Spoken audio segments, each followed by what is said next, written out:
Hello दोस्तों, कैसे हैं आप लोग। मिलिट्री मैकेनिक्स में आप सभी का तहे दिल से स्वागत है। दोस्तों, आज का जो लेटेस्ट अपडेट्स है वो ये है कि जैसे ही जो टेंशन्स बढ़ रहे हैं लद्दाख में भी, इंडिया और इंडो चाइनीज़ जो फोर्सेस हैं उनके बीच में, साथ में जो कोरोना वायरस के कारण अमेरिका से जो टेंशन्स हैं चाइना को लेके, बहुत ज़्यादा अमेरिका और चाइना में बहुत ज़्यादा टेंशन्स अभी जो है वो बहुत ज़्यादा टेंशन्स का माहौल चल रहा है।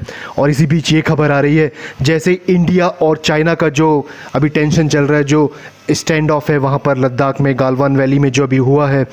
सबसे पहले तो हम जो 20 जो हमारे जो इंडियन आर्मी के जो जवान थे इंडो टिबेटियन बॉर्डर पुलिस के, उन सभी को बहुत ज़्यादा श्रद्धांजलि, और उम्मीद करते हैं कि अब ऐसा नहीं होगा, अब ईंट का जवाब पत्थर से दिया जाएगा।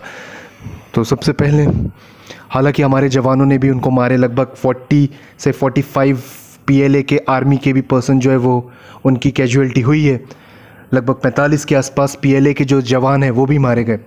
तो दोस्तों, अमेरिका के 3 एयरक्राफ्ट कैरियर्स जो कि निमिट्स क्लास के, निमिट्स क्लास का मतलब होता है 1 लाख टन डिस्प्लेसमेंट से ऊपर होते हैं। ये 1 लाख टन डिस्प्लेसमेंट के ऊपर, यानी बहुत बड़े होते हैं और पूरे के पूरे न्यूक्लियर पावर्ड है, यानी कि न्यूक्लियर फ्यूल्ड है, न्यूक्लियर से चलते हैं।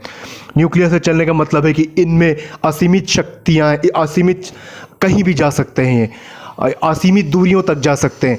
इनको बार बार फ्यूल लेने के लिए कोस्ट या फिर अपने बिल्कुल नहीं आना पड़ता है कोस्ट के पास, ये असीमित दूरियों तक जा सकते हैं।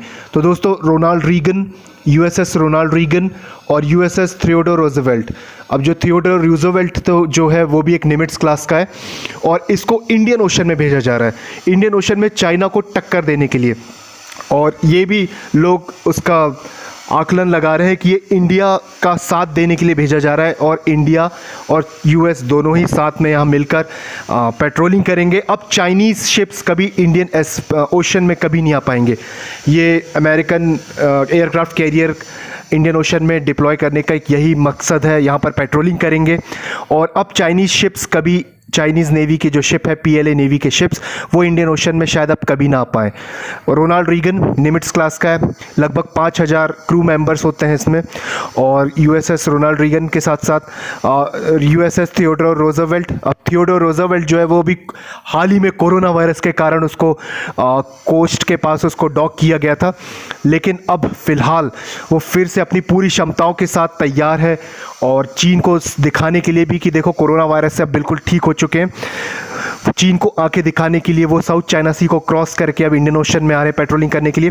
और एक और पैसिफिक ओशन में जो स्पेशली साउथ चाइना सी के आसपास गश्ती करने के लिए ईस्ट पैसिफिक रीजन पे एक निमिट्स क्लास का एक और सुपर कैरियर, यानी कि सुपर एयरक्राफ्ट कैरियर को वहाँ भी डिप्लॉय कर रहे हैं, ताकि गुआम आइलैंड जो है उनका जो बेस है वहाँ से वो निकल के पेट्रोलिंग करेगा, साउथ चाइना सी के तक आएगा वो। और जो फ्रीडम ऑफ नेविगेशन के तहत वहाँ पर आसपास के देश भी बहुत इजीली नेविगेशन कर सकेंगे और यूएस खुला चैलेंज देगा चाइना को वहाँ पर। और जो 2 एयरक्राफ्ट कैरियर है, Ronald Reagan, USS Ronald Reagan और यूएसएस थियोडोर रूजवेल्ट, ये इंडियन ओशन के लिए आ रहे हैं आंखें दिखा के। निमिट्स क्लास के 1 लाख टन का डिस्प्लेसमेंट है इनका, 1 लाख टन से ज़्यादा का डिस्प्लेसमेंट है, न्यूक्लियर पावर्ड है। और चाइना इनके सामने कहीं नहीं टिकता, चाइनीज़ नेवी कहीं नहीं टिकती। चाइना के पास 2 ही एयरक्राफ्ट कैरियर है, वो भी मीडियम साइज़ के। चाइना के पास मीडियम साइज़ के एयरक्राफ्ट कैरियर है 2, और पहले एक था, अब हाल ही में एक और इंडक्ट कराया गया है चाइनीज़ नेवी में, पीएलए नेवी में।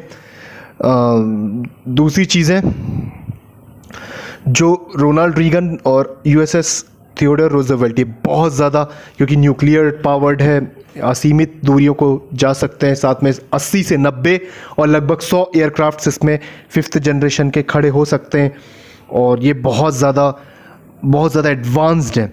दूसरी चीज़ ये भी है कि ये जो एयरक्राफ्ट कैरियर से पूरा का पूरा फ्लीट्स के साथ आ रहे हैं। अपने फ्लीट का मतलब इनके आसपास डिस्ट्रॉयर्स होंगे, फ्रिगेट्स होंगे, क्रूज़र्स होंगे, फिर लेटोरल शिप्स होंगे। ये पूरे लेटोरल शिप्स, फ्रिगेट्स, डिस्ट्रॉयर्स, जो फ्रिगेट्स हैं वो स्टेल्थ टेक्नोलॉजीज़ के, उनको रेडार में पकड़ना काफ़ी मुश्किल होता है। डिस्ट्रॉयर्स बहुत ज़्यादा डिस्ट्रक्टिव होते हैं। डिस्ट्रॉयर्स के साथ साथ फिर क्रूज़र्स भी आ रहे हैं। तो ये पूरा का पूरा फ्लीट आ रहा है, यहाँ पर पेट्रोलिंग करेगा इंडियन ओशन में और ईस्ट पैसिफिक में और साउथ चाइना सी में। तो ये चाइना के लिए बहुत ज़्यादा चिंता की बात है, पीएलए नेवी के लिए। और सीधा का सीधा अमेरिका अब आंख दिखा रहा है चाइना को। चाइना के पास 75 से 80 सबमरीन है, इनमें से बहुत सारा न्यूक्लियर पावर्ड भी है। चाइना के पास न्यूक्लियर पावर सबमरीन्स भी है और चाइना का प्लान है कि वो 110 करना चाहता है सबमरीन्स को। और चाइना अभी तो 2 एयरक्राफ्ट कैरियर है, 2035 तक चाइना अपनी फ्लीट में 6 एयरक्राफ्ट कैरियर तक लाना चाहता है और 2050 तक 10 एयरक्राफ्ट कैरियर चाइना लाना चाहता है। लेकिन फ्रीडम ऑफ नेविगेशन के तहत साउथ चाइना सी में जैसे फिलीपींस और मलेशिया, बाकी वियतनाम, इन देशों को, साथ में नॉर्थ चाइना सी में जापान जैसे देशों को बहुत ज़्यादा परेशान करके रखा है चीन ने। अब अमेरिका वहाँ पर गश्ती बढ़ा रहा है, पेट्रोलिंग बढ़ा रहा है। 3 एयरक्राफ्ट कैरियर, जिसमें से 2 तो इंडियन ओशन आ रहे हैं, यूएसएस रोनाल्ड रीगन और यूएसएस थियोडोर रूजवेल्ट। जो यूएसएस थियोडोर रूजवेल्ट था वो हाल ही में कोस्ट में गया था क्योंकि उसमें बहुत सारे पेशेंट मिले थे कोरोना वायरस के। अब वो फिर से अपनी पूरी क्षमता के साथ ठीक होकर दिखाने आया है, आंखें दिखाने आया है चाइना को। यूएसएस थियोडोर रूजवेल्ट फिर से अपनी पूरी सर्विस के साथ आया है। साथ में जो एक और एयरक्राफ्ट कैरियर है निमिट्स क्लास का है, वो ईस्ट पैसिफिक ओशन और साउथ चाइना सी पे गश्ती करेगा। तो वो भी निमिट्स क्लास का, यानी 1 लाख टन डिस्प्लेसमेंट से ज़्यादा का है। ये बहुत चिंता की बात है चाइना के लिए, पीएलए नेवी के लिए। साथ में जो साउथ कोरिया का जो डिफेंस सिस्टम है, अधिकतर जो डिफेंस प्रोडक्ट, जो डिफेंस इक्विपमेंट्स है, डिफेंस के जितने भी साजो सामान है, वो अधिकतर यूएस के हैं, यूएस से लिए गए हैं। तो वो भी सूट करते हैं यूएस को, क्योंकि F-35 लाइटनिंग वैसे जापान में भी F-35 लाइटनिंग एयरक्राफ्ट है जो कि अमेरिका से लिया गया है, तो वो सूट करते हैं। तो अमेरिका वहाँ पर भी अपने बेसेस बनाकर चीन को धमकाने के लिए अटैक कर सकता है। वैसे भी साउथ कोरिया में अमेरिका का अच्छा बड़ा जमावड़ा है अमेरिकन मिलिट्री का, तो वो वहाँ भी अपने एयर बेसेस और साउथ कोरिया के पोर्ट्स का भी यूज़ कर सकता है, जापान के पोर्ट्स का भी यूज़ कर सकता है और एयर बेसेस का भी यूज़ कर सकता है। दूसरी चीज़ें उनको सूट करते क्योंकि वहाँ पर अधिकतर साजो सामान यूएसए का है।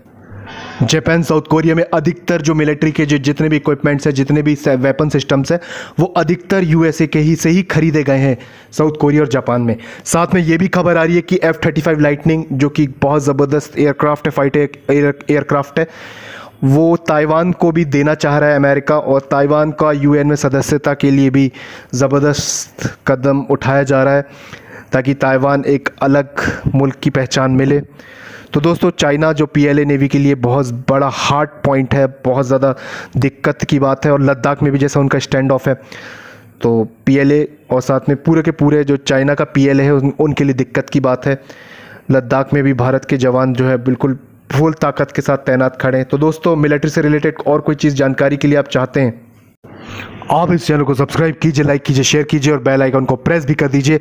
और मिलिट्री से रिलेटेड कोई भी आप टॉपिक अगर उसके बारे में जानकारी के बारे में जानना चाहते हैं तो आप प्लीज़ कमेंट्स सेक्शन में कमेंट ज़रूर करें।